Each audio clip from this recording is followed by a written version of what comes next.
Sun'iy intellekt O'zbekistonda qiladiganlar yo'q yoki juda kam deydiganlarga bitta video qarangizlar. Xo'p, men va Otabek. Bu narsani hozir qanaqa narsaligini ko'rsatib beraman. Qanaqa sun'iy intellektligini.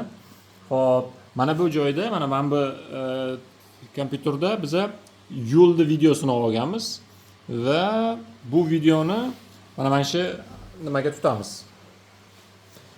Video obrobotka qiladigan mana kameraga tutamiz. Shunday. Endi nima bo'lyapti?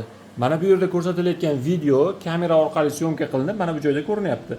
Va kamera mana bu videoda ko'rinayotgan tasvirdagi avtomobillar sonini hisoblayapti. Va yashil chiroq uchun qancha vaqt berilishi, avtomobillar o'tayotgan potokda qancha avtomobil borligini va tirbandlik holatini baholab turibdi. Bu nima beradi?